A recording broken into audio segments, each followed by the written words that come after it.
Halo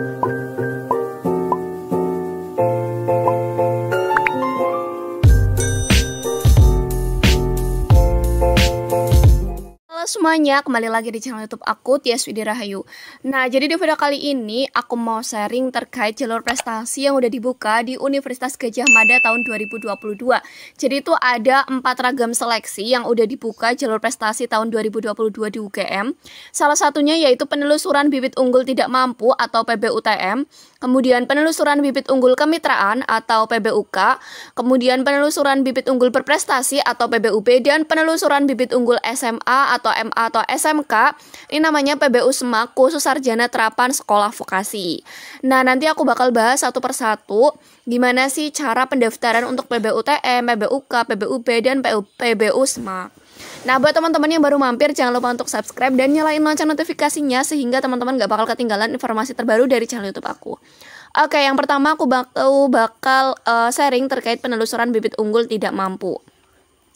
Nah, di sini untuk jalur seleksi ini diselenggarakan sebagai bentuk kepedulian UGM terhadap siswa dengan kemampuan akademik tinggi tetapi kurang beruntung di bidang ekonominya. Dengan kriteria yang pertama ini kepemilikan program bantuan pendidikan nasional dalam bentuk KIP atau Kartu Indonesia Pintar, kemudian berasal dari keluarga peserta program Keluarga Harapan atau PKH, kemudian keluarga pemegang kartu keluarga sejahtera atau KKS, atau dari panti sosial atau panti asuhan, atau dari keluarga yang masuk dalam data terpadu kesejahteraan sosial atau DTKS.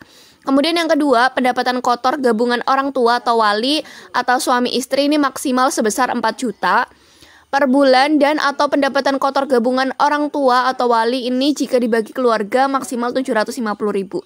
Jadi selebih dari masing-masing orang mendapatkan 750.000 nggak bisa mendapatkan bantuan atau nggak bisa mendaftar PBUTM. Nah, kemudian yang ketiga, pendidikan orang tua atau wali ini setinggi-tingginya S1 atau sarjana terapan atau D4 ya. Jadi kalau misal pendidikannya udah S2 ataupun S3 nggak bisa mendapatkan atau nggak bisa mendaftar di jalur PBUTM. Nah, selain itu, mahasiswa yang diterima melalui jalur seleksi ini akan memperoleh beasiswa UKT selama 8 semester apabila memenuhi persyaratan yang ditetapkan dan akan dievaluasi setiap tahunnya. Jadi buat teman-teman, persyaratan untuk bisa mendaftar di PBUTM kayak gini ya. Oke, kemudian untuk persyaratannya. Persyaratannya untuk bisa mendaftar di jalur PBUTM, yang pertama yaitu harus warga negara Indonesia. Kemudian yang kedua, pendaftar memiliki kemampuan akademik tinggi dan berasal dari keluarga kurang beruntung secara ekonomi. Kemudian yang ketiga, merupakan siswa-siswi tahun terakhir di SMA atau SMK atau MA atau sederajat pada tahun ajaran 2021-2022 dan lulus pada tahun 2022. Kemudian memiliki nilai kognitif yang tuntas di atas KKM pada raport untuk semua mata pelajaran mulai semester 1 sampai semester 5 atau semester 1 sampai semester 7 bagi SMK program 4 tahun. Kemudian yang kelima, diusulkan oleh kepala sekolah dan merupakan 25% siswa atau siswi terbaik di kelasnya. Nah, pada semester 1 sampai semester 5, jadi 25% terbaik di kelasnya ya. Atau semester 1 sampai semester 7 bagi SMK, ini yang dibuktikan dengan surat keterangan yang ditandatangani oleh kepala sekolah untuk masing-masing pendaftar. Kemudian yang keenam, memiliki kesehatan yang memadai sehingga tidak mengganggu kelancaran proses pembelajaran di program studinya masing-masing. Jadi untuk jalur PBUTM ini dari poin 1 sampai poin 6 harus dipenuhi ya, dan hanya bisa mendaftar di teman-teman yang lulus tahun 2022. Jadi untuk teman-teman yang udah lulus di tahun sebelumnya nggak bisa daftar. Kemudian kalau misal nggak masuk 25% terbaik di kelasnya nggak bisa daftar juga. Kemudian harus juga diusulkan oleh kepala sekolah. Dan nilai rapotnya juga usahakan bagus, karena di sini juga nilai rapot menentukan ya. Intinya itu harus di atas KKM. Oke, kemudian untuk prosedur pendaftaran. Nah, di sini untuk prosedur pendaftaran, yang pertama teman-teman itu harus membuat akun pendaftaran di websitenya UGM dan login ke laman tersebut untuk mengisi formulir secara online. Kemudian pendaftar ini berhak memilih 2 program studi, baik sarjana ataupun sarjana terapan. Urutannya ini nanti akan menentukan prioritas dari teman-teman. Jadi usahakan pilihan yang pertama itu yang paling kalian minati, dan pilihan yang kedua itu yang peminat kedua, kayak gitu. Kemudian yang kedua, mengisi biodata dan mengupload semua dokumen yang menjadi syarat, kemudian mengunci data untuk memperoleh kode pembayaran. Jadi teman-teman ini harus mengisi biodata dan mengupload semua dokumen ya.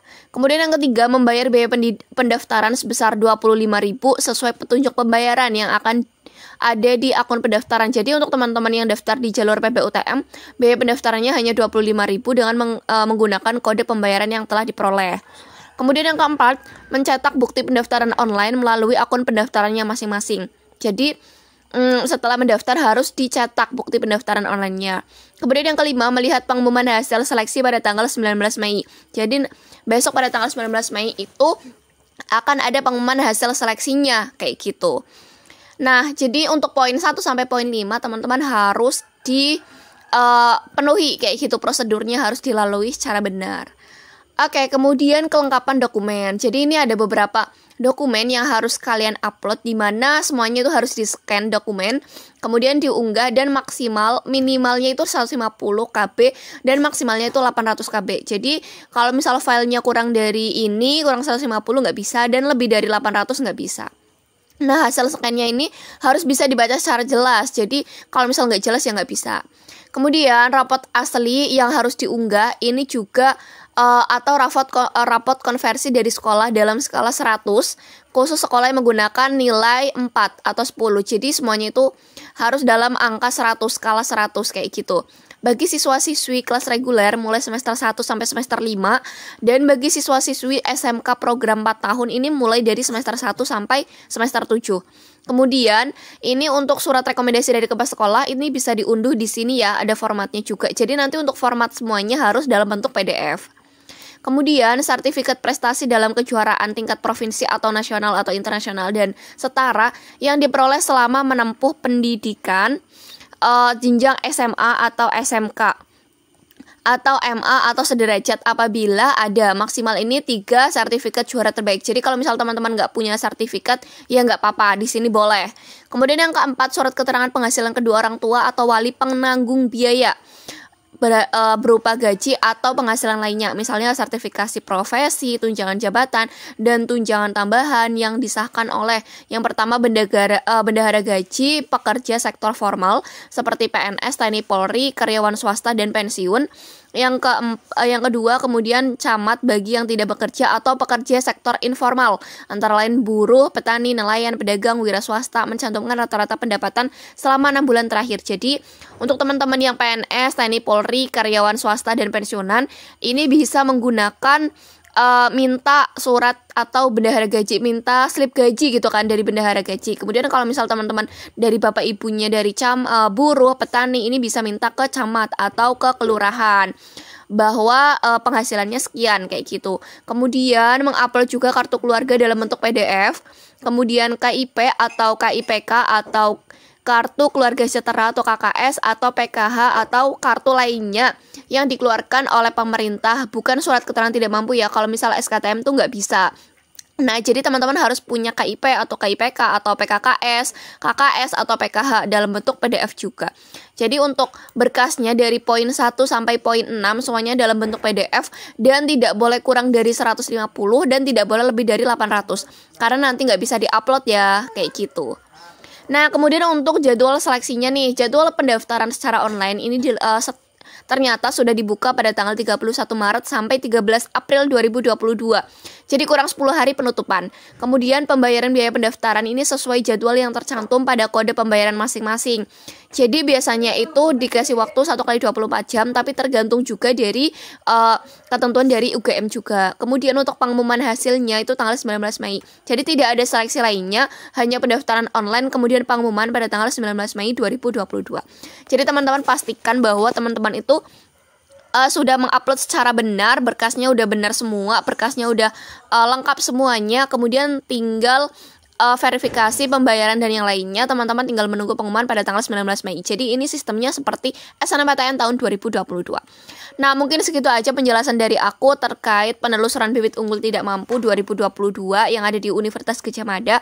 Kalau misalnya ada pertanyaan, teman-teman tulis aja di kolom komentar dan teman-teman bisa tanya ke aku